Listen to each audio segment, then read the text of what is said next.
We are now a few weeks into the 2021-2022 school year, and so far things are going super smoothly, which I think a lot of that has to do with the schedule that's really working for us this year. So stick around and find out what we're doing. If you're new here, I'm Rian, a Christ-following wife and a homeschool mom to 3 boys. Here we talk all things homeschool, and we will learn together how to use our roles as wife, mom, teacher, and homemaker in order to glorify God. So one of the most common questions I've gotten this year is, how do you schedule out your work? What does a day look like for you? That's something that changes for us every single year, and sometimes we have to change mid-year, and I think a lot of families can relate to that. And so I know that my routine isn't going to work for everyone, but I do find it helpful to kind of see what other people are doing and kind of get some ideas of what I could implement in my day to make my day go smoother. And just a disclaimer before I get started telling you what it is we exactly do for our schedule, I just want to say this is not the norm every single day. There are interruptions in my house, just like I'm sure there are in yours. Sometimes there is a grumpy 3-year-old who is just not okay with our schedule for the day, and we've got to kind of alter our plans. Sometimes there's doctor's appointments, especially being pregnant, and sometimes I babysit for my sister or for friends, and so we do have to adjust. But on a typical normal day, this is the routine that we like to follow, and it's been working amazingly. So I do what is called block scheduling. You have many different ways you can schedule. You can be a 0 schedule person, you can be an hour by hour person, you can be a here's our flow for the day person. I am a block scheduler. I talked about this a little bit with the collaboration I did with Wendy over at Plan Prep Pray. And I talked about how block scheduling has really helped us be more productive in our day. But here's just a breakdown of what that actually looks like for us. So before we actually start any blocks, we have kind of our early morning times. This is just as people wake up. I don't make my kids wake up at a certain time. I try to wake up by a certain time myself, which usually happens, but pregnancy, sometimes I sleep in a little more. But I have kind of a window that I want to wake up and start my day in. And for me, that includes my devotionals and my coffee and my shower and kind of getting dressed and all of that stuff for the day. And for my boys, that is breakfast, brushing their teeth, getting their clothes on, making their beds. They have to do those 4 things before they start anything else. I like to start our first block around 8:30. Again, there's a little bit of wiggle room there, depending on when the kiddos woke up and how our morning's going. But around 8:30 is when I like to have them dressed and ready to go for the day. If they're ready way before that, then they usually will read or play Legos or something just to kind of pass the time until I'm ready to start with them. And then that block that starts at around 8:30 is kind of our prep block. And by that, I mean, this is our block where we get our minds and our hearts and our bodies right. By this time, I've already done my devotionals, but they haven't yet. We first start off with exercise. And I don't know if this is just a boy thing because I don't have girls, but my boys focus a lot better once they've gotten their wiggles out. And so we do a full-blown exercise. It's anywhere from 10 to 30 minutes, kind of depending on how the morning's going.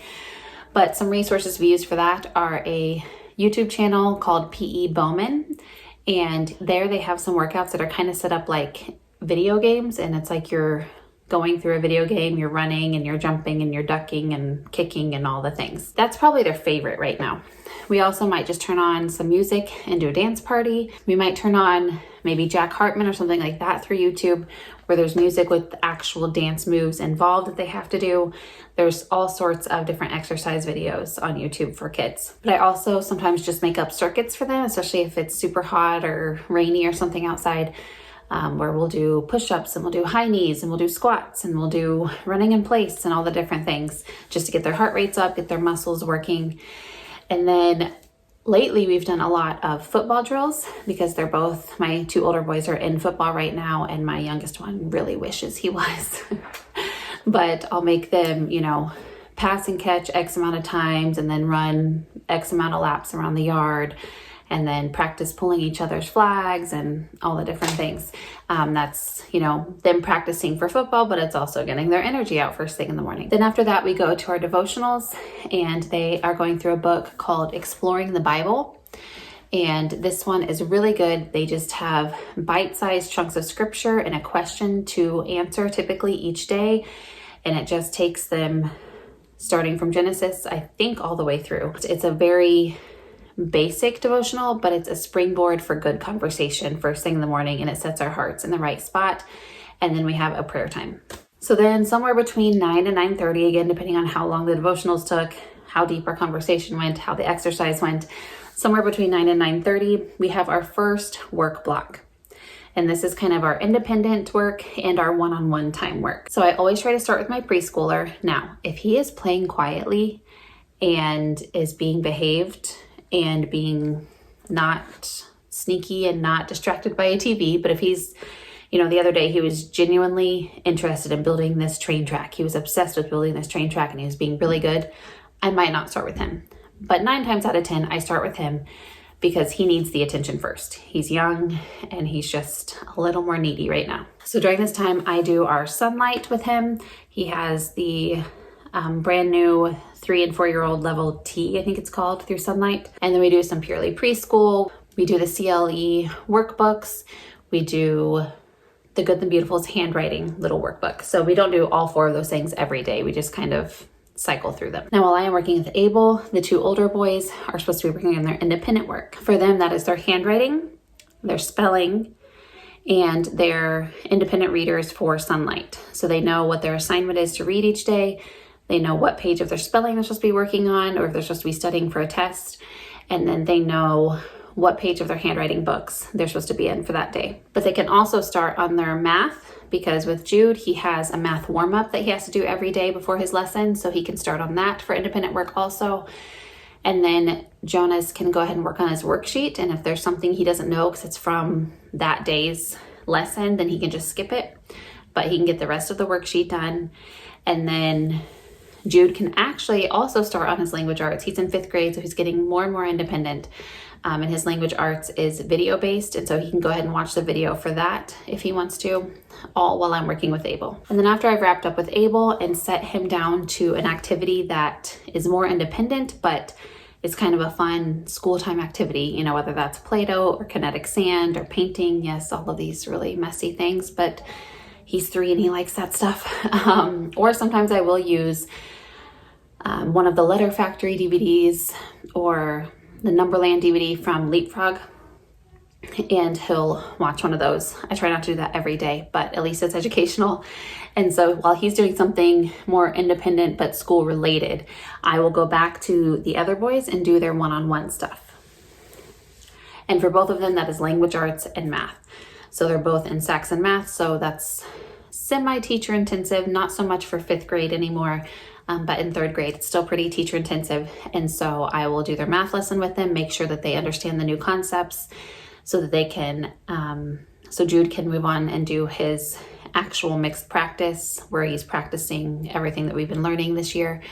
And then for language arts, I just make sure that he understood what was on the video, and he usually has a worksheet or a writing assignment to do. And then Jonas is doing the level 2, the Good and Beautiful, and so there's a little bit of teacher work there that I do with him, and then he moves on to the independent section. And that usually takes us right up to lunchtime. So somewhere between 12 and 1 is when we wrap up that teacher intensive one-on-one time and wrap up preschool and their independent work. And this is when we take our break block. And so this is lunchtime, and this is either outside or creative playtime. And while they're eating, they're actually listening to their science lesson on my computer. And so I guess it's not really a break from school, but they're eating, so they don't really know. And then for the remainder of the hour, I ask them to either go outside or go do something creative. They build Legos or they draw or something. And so that's usually kind of their mental break, and they kind of get the wiggles out and stuff like that during that time. And then an hour later, whether that be 1 o'clock or 2 o'clock, depending on how long our first work block went, Abel goes down for rest time. And the 2 older boys will then do group subjects with me. So for us, that is, we finish up our science. So they listen to the lesson during lunch, and then if there's any activities, we do those afterward. And then they also will do history and read aloud with me, which is both out of our sunlight curriculum. And then after that, if they have not finished up any independent work, that's their time to do that. It's my time to kind of clean up and move on with my day. And so then after that, if they've finished up everything that they need to do, they move on to their chores. I'm working on my chores. And then they usually are ready for some downtime, which is usually video games. But we have, strict hours for that too. So that is typically how I like my day to go. And I am always fighting that work now, play later tendency that I have, which there's nothing wrong with that, but my boys do not operate that way. And I want to see that checklist and just go boom, boom, boom, boom, boom, and then rest. But their brains don't work that way. They like to work for a while and then break, and then work for a while and break.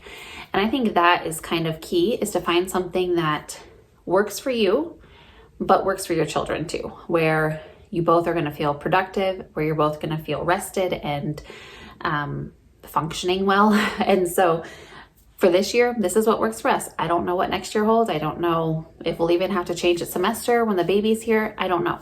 But right now, this block system is working so well for us. With this method, we found that we get the most done with still having a little bit of wiggle room for that downtime that we need, or at least they need. I kind of tend to fill my downtime with more stuff, but that's what after bedtime's for. That's when Mama's downtime is. So please comment down below, what type of schedule do you use? Are you an hour by hour person? Are you kind of just a go with the flow routine person? Are you a block scheduler? What works for you? And my next video is going to be all about our September books that we're reading, and you do not want to miss that one. So stick around, subscribe if you haven't, and I will talk to you next time. Bye.